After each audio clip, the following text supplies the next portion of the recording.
శ్రీగురుభ్యో నమ. హరి ఓం. యక్కర్తా జగతాం భర్తా సంహర్తా మహసాం నిధి ప్రణమామి తమాదిత్యం బహిరంతస్తమోపహం. శ్రీకళ్యాణగుణావహం రిపుహరం దుస్వప్నదోషాపహం గంగాస్నానవిశేషపుణ్యఫలదం గోదానతుల్యం నృణాం. ఆయుర్వర్ధనముత్తమం శుభకరం సంతానసంపత్ప్రదం నానాశాస్త్రసుసాధనం సముచితం పంచాంగమాకర్ణ్యతాం. మార్చి 30, 2025 మార్చి 30 నుండి ఈ విశ్వావసనామ సంవత్సరం మొత్తం యొక్క ఫలితాలు తెలుసుకుందాం. ఈ సంవత్సరం ఫలితాల మొత్తం మేషరాశి దగ్గర నుంచి మీనరాశి వరకు విందాం. మరి విశ్వావసనామ సంవత్సరం చైత్రం నుంచి ఫాల్గుణం వరకు అంటే 12 నెలలు, తెలుగు నెలలు 12. విశ్వావసనామ సంవత్సరం చైత్రం, వైశాఖం, జ్యేష్టం, ఆషాఢం, శ్రావణం, భాద్రపదం, ఆశ్వజం, కార్తీకం, మార్గశిరం, పుష్యం, మాఘం, ఫాల్గుణం. ఇవి 12 నెలలు తెలుగు నెలలు. ఇప్పుడు అందరూ కూడా ఇంగ్లీషు నెలలు వాడుతున్నారు కాబట్టి ఇంగ్లీషు నెలలకు వేరే చెబుతాము. ఇప్పుడు ఈ 12 నెలలకి కూడా కలిపి ఈ సంవత్సరం ఎట్లా ఉంది మొత్తం మనం తెలుసుకుందాం. ఆదాయ వ్యయాలు. మొదటిగా సింహరాశికి ఆదాయం 11, ఖర్చు 11. అట్లాగే సింహరాశికి రాజపూజ్యం 3, రాజావమానం 6. 5వ రాశి సింహరాశి. విశ్వావసనామ సంవత్సరం మొత్తం ఫలితం. విశ్వావసనామ సంవత్సరానికి 5వ రాశి సింహరాశి ఫలితాలు. ఈ సింహరాశికి అష్టమంలో శని వచ్చాడు. ఈ అష్టమ శని వల్ల ప్రాణకంటకుడు, ఎవరన్నా దెబ్బలు తగలచ్చు, ప్రయాణాల్లో ఇబ్బందులు రావచ్చు, అనారోగ్యాలు రావచ్చు. అనారోగ్యాల వల్ల చాలా కష్టం, మరణస్థితికి రావచ్చు. కానీ మిగతా గ్రహాలు మరి జన్మలగ్నరీత్యా గ్రహాలు బాగుంటే వీటిని తప్పించుకోవడానికి అవకాశం ఉంటుంది. కాబట్టి ఈ సింహరాశి వాళ్ళు తప్పనిసరిగా మీ జాతకం చూపించుకోవాలి. ఈ రాశికి శుక్రుడు తర్వాత ఒక్కడు తప్పితే ఏ గ్రహం బాగాలేదు. కాబట్టి ఈ సింహరాశి వాళ్ళు చాలా జాగ్రత్త పడాలి. ప్రతి విషయంలో ఆచితూచి ప్రవర్తించాలి. జాతకం చూపించుకోండి. జాతకానికి దోషాలు ఏమున్నా వాటి యొక్క ఉపశమనం చేయించుకోండి, మీకు అన్ని విధాలా బాగుంటుంది. ఇప్పుడు మనం విశ్వావసనామ సంవత్సర పంచాంగ శ్రవణం చేస్తున్నాం. ఈ పంచాంగ శ్రవణం ఎందుకు చేస్తున్నాం? సంవత్సరాది పండుగ రోజున ఈ పంచాంగ శ్రవణం చేస్తే మనకు వచ్చే ఫలితం ఏమిటో దాన్ని చెప్పుకుందాం.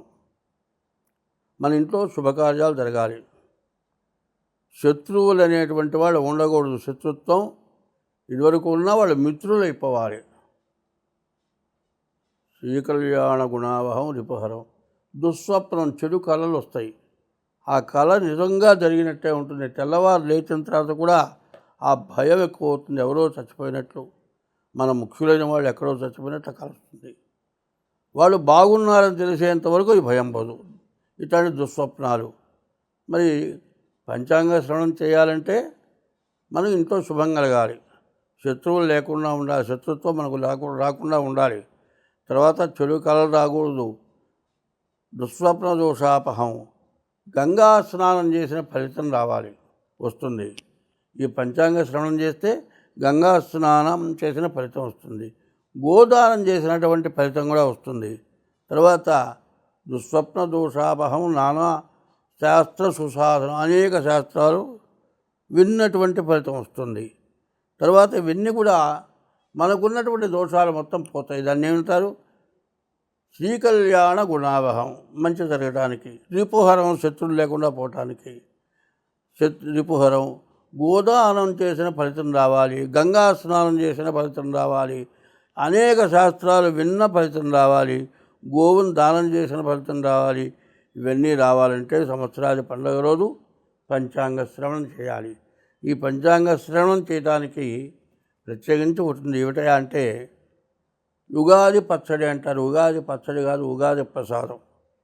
దాన్ని ఎట్లా చేస్తాం? వేప పూత మామిడికాయ, నిమ్మరసం లేకపోతే తేనె, తర్వాత తీపి, వగరు, 5 రకాలు కలిసి మనం అవి తింటున్నాం. ఏమిటంటే తీపి శుభకార్యాలప్పుడు తీపి పెట్టుకుంటాం.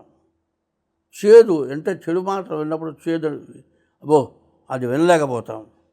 తర్వాత పులుపు తింటాం. పులుపు కూడా కొన్ని విషయాల్లో ఒళ్ళు గగురు పొడుస్తుంది. ఆ గగురు పొడటంలో మంచికి గగురు పొడుస్తుంది, చెడుకి గగురు పొడుస్తుంది. ఇట్లాంటివన్నీ కూడా జరుగుతాయి. కాబట్టి మనం అన్నిటికీ సిద్ధంగా ఉన్నాం. మంచికి కానీ, చెడుకు కానీ, శత్రుత్వానికి కానీ, మిత్రత్వానికి కానీ అన్నిటినీ మేము సమర్థించుకోగలము అనే దానికోసమనే మనం వేపపూత ప్రసాదం తింటున్నాం. తర్వాత ఇప్పుడు మనం వినాల్సింది ఏమిటంటే రాజు, ఈ నవనాయకులు అంటారు. మనకు దేశంలో ప్రపంచంలో ఉండేటువంటి పద్ధతులు ఎట్లా ఉంటాయంటే పార్లమెంటు మెంబర్లంతా కూడా రాజు, మంత్రి, సేనాధిపతి ఇట్లా ఉంటారు. అదేవిధంగా పంచాంగంలో కూడా ఎట్లా ఉంటారంటే రాజు, మంత్రి, సేనాధిపతి ఇట్లా వరుసన అన్ని పదవులు ఉంటాయి. దానివల్ల ఏ గ్రహం ఏ అధికారం ఉంటే ఏం జరుగుతుంది అదొకటి తెలుసుకుందాం. ఇప్పుడు ఆదివారం రోజు సంవత్సరాది పండుగ వచ్చింది కాబట్టి ఆ రోజున ఆదివారం రవి సూర్యుడికి ఆధిపత్యం కాబట్టి ఈ సూర్యుడి వల్ల మనకేమొస్తుంది? విపరీతమైన వర్షాలు, చక్కని వర్షం లభిస్తుంది. నవనాయకులలో సమస్యలు వస్తూ ఉంటాయి, కానీ అన్నింటినీ కూడా అధిగమించాలి. ఆయుధాల వలన భయం కూడా ఎక్కువగా ఉంటుంది. చోరాగ్ని భయం ఉంటుంది. రాజు రవి కావటం చేత యుద్ధ భయం, శత్రు భయం, అగ్ని భయం, దొంగల భయం ఇవన్నీ కూడా ఉంటాయి. తర్వాత మంత్రి చంద్రుడు, ఆయన వల్ల మంచి వర్షం కురుస్తుంది, అన్ని రకాల పంటలు పండుతాయి, మరి ధాన్య వ్యాపారం బాగుంటుంది, ప్రజలు క్షేమంగా ఆరోగ్యంగా ఉంటారు. పాలకులు అనేక రాయితీలు అంటే ఈ తెల్లటి వస్తువులన్నిటికి కూడా తక్కువ రేటుతో మనకు అందజేస్తారు పరిపాలకులు. సైన్యాధిపతి రవి, మళ్ళీ రెండో ఆధిపత్యం కూడా రవికి వచ్చింది. అందువల్ల ఇరుగు పొరుగు వారితో ఇబ్బందులు, తగాదాలు ఉంటాయి. అధికారులకు పాలకులకు మధ్య అభిప్రాయ భేదాలు ఉంటాయి. ఇళ్లల్లో ఉండే వాళ్ళకేమో మన పక్క ఇంటి వాళ్ళకి మనకు తగాదా వస్తుంది. అట్లాగే అధికారులు వాళ్ళలో వాళ్ళకి అభిప్రాయ భేదాలు. అధికారులు అంటే అధికారులు రాజ్య పరిపాలకులు, వాళ్ళు అధికారులు. ఉద్యోగస్తులు ఉన్నారు, ఉద్యోగస్తులు ఆ పైన రాజ్య పరిపాలకులు చెప్పింది చేయాలి, కానీ అది చెప్పకూడదు చెప్పటం వల్ల వాళ్ళకి తేడాలు వచ్చి మరి ప్రపంచ పరిపాలన, రాష్ట్ర పరిపాలన, దేశ పరిపాలన ఇబ్బందిగా ఉంటుంది. మరి రక్తధాన్యం బాగా పండుతుంది, మరి ప్రజలు మాత్రం సంతోషంగా జీవిస్తారు. 4 సస్యాధిపతి గురువు, ఆయన వల్ల ఉలవలు, గోధుమలు, శనగలు ఇవన్నీ కూడా బాగా పండుతాయి. బంగారం ధర బాగా పెరుగుతుంది. పసుపు రంగు నేల బాగా ఫలిస్తుంది. వర్షపాతం ఎక్కువగా ఉంటుంది. గోదావరి నది పొంగి ప్రవహిస్తుంది. 5వ అధిపతి ధాన్యాధిపతి కుజుడు, అంగారకుడు, పూర్ణంగా ఫలిస్తుంది. ముళ్ళు ధాన్యాలు బాగా ఫలిస్తాయి. స్వల్ప ధాన్యాలు ఫలిస్తాయి. ఎర్ర నేల సంపూర్ణంగా ఫలిస్తుంది. రైతుల మధ్య విభేదాలు వచ్చి రైతు సంఘాలు విడిపోతాయి. పంటలు కొన్ని కీటకాల వల్ల పంటలు చెడిపోతాయి. తర్వాత అర్ఘ్యాధిపతి రవి, ధరలు తగ్గుతాయి. అల్పవృష్టి, ప్రజలకు ఆకలి బాధలు ఎక్కువగా ఉంటాయి. మంత్రుల మధ్య కలహాలు పెరుగుతాయి. లోహాల ధరలు పెరుగుతాయి. అధికారులకు నాయకులకు మధ్య భేదాభిప్రాయాలు ఎక్కువ అవుతాయి. నాయకులంటే మరి ప్రజలు ఎన్నుకున్న వాళ్ళు నాయకులు. మరి ప్రపంచ యుద్ధాలు ఇప్పుడు అధికారులు ఎట్లా ఉంటారంటే కనీసం 25-30 సంవత్సరాలు ఉద్యోగం చేస్తారు. కలెక్టర్లు ఉంటారు, ఎస్పీలు ఉంటారు. వీళ్ళంతా కూడా మరి రాజకీయ నాయకులకి వాళ్ళు చెప్పింది విని పరిపాలించాలి. అట్లాంటి పరిపాలన వీళ్ళు చెప్పింది వాళ్ళు వినరు, వాళ్ళు చెప్పింది వినరు, వీళ్ళు వినరు. ఇట్లాంటి ఇబ్బందులు వస్తాయి. మరి వడగండ్ల వానలు కూడా బాగా వస్తాయి. మేఘాధిపతి రవి, 3వ స్థానం కూడా రవికి వచ్చింది. ప్రజల్లో భయాలు ఎక్కువగా ఉంటాయి.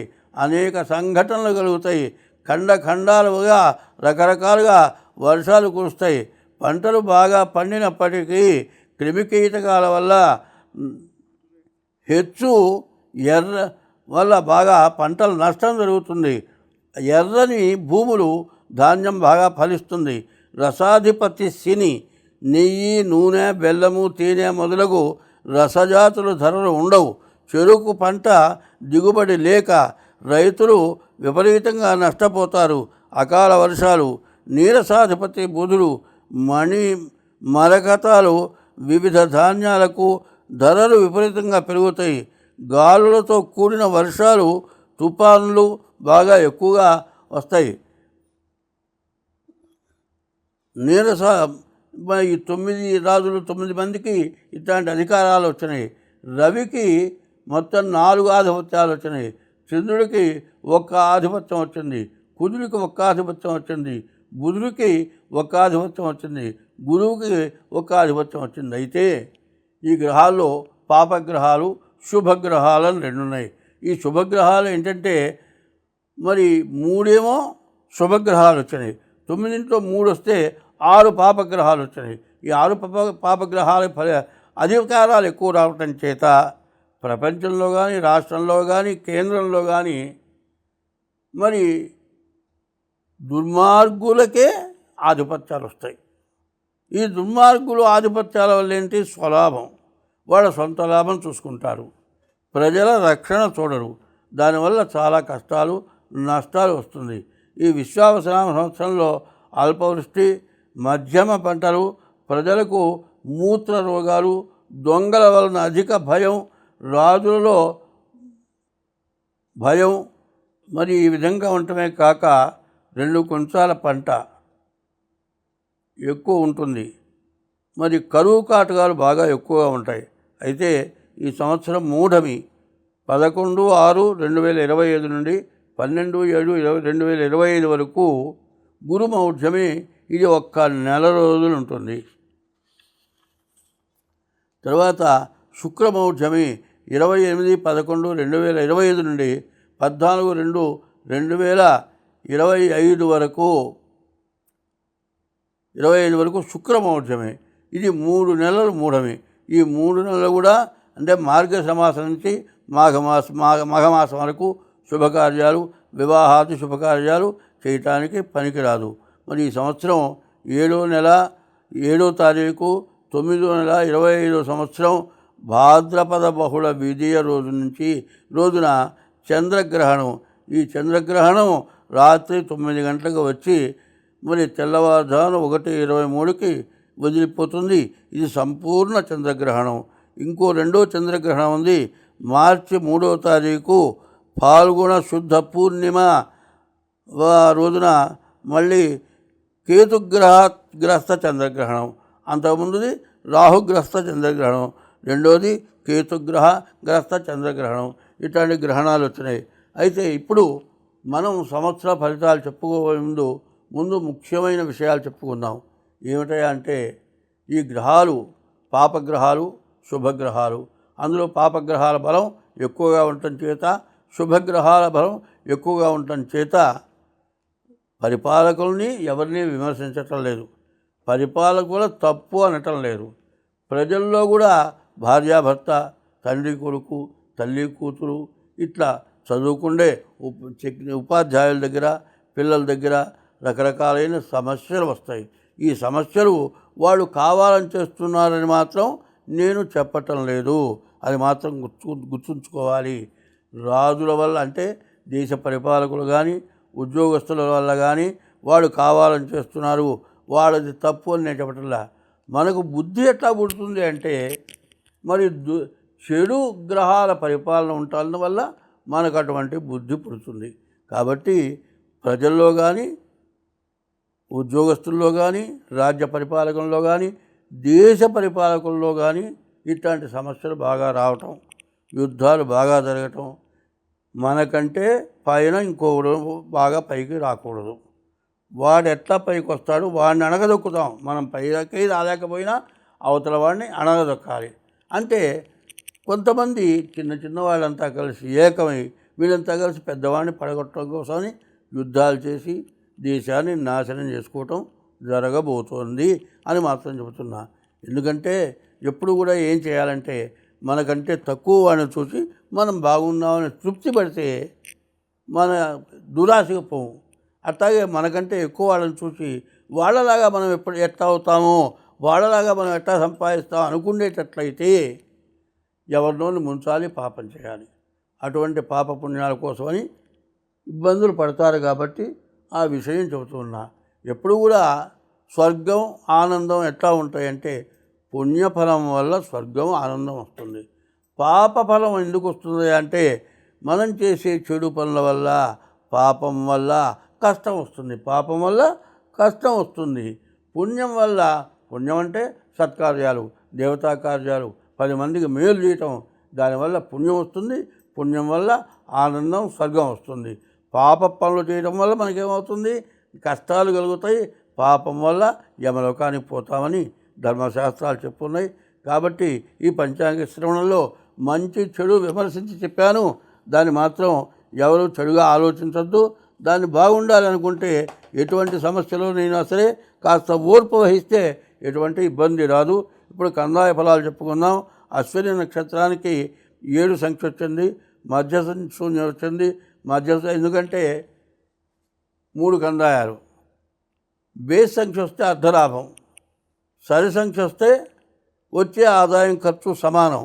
0 వస్తే ఆది శూన్యం, మొదటి కందాయంలో 0 వస్తే వ్యాధి, మధ్య శూన్యం వస్తే, మధ్యలో 0 వస్తే మనోవ్యధ, అంత్య శూన్యం, చివరి శూన్యం వస్తే ఎంత కష్టపడ్డా మిగిలేది చాలా తక్కువ. ఇది బాగా అర్థం చేసుకోవాలి. మొదటి కందాయం 0, ఆది శూన్యం మహావ్యాధి, వ్యాధి వస్తుంది. మధ్య శూన్యే, మధ్యలో 0 వస్తే మనోవ్యాకులత, అంత్య శూన్య, చివరి శూన్యం 0 వస్తే వచ్చే ఫలితం స్వల్పం. అట్లాగే విషమే శ్రద్ధలాభస్యాత్, బేసి సంఖ్య 3 కందాయాలు కూడితే వచ్చే బేసి సంఖ్య అర్ధలాభం వస్తుంది. సమేతు సమతా భవేత్, సమానమైన సంఖ్య అంటే సరి సంఖ్య వస్తే వచ్చే ఆదాయం సమానంగా ఉంటుంది. ఇది దీని వివరం. కాబట్టి వరుసన సంఖ్యలు చెప్పుకుంటూ పోతాను. ఇది మాత్రం మీరు గుర్తుపెట్టుకోవాలి.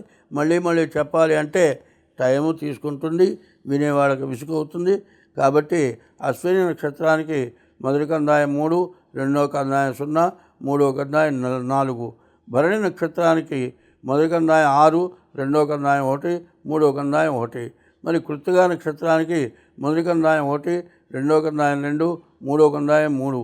మరి రోహిణి నక్షత్రానికి మొదటి కందాయం 4, రెండో కందాయం 0, మూడో కందాయం 0. అట్లాగే మృగశిర నక్షత్రానికి మొదటి కందాయం 7, రెండో కందాయం 1, మూడో కందాయం 3. ఇది సమసంఖ్య.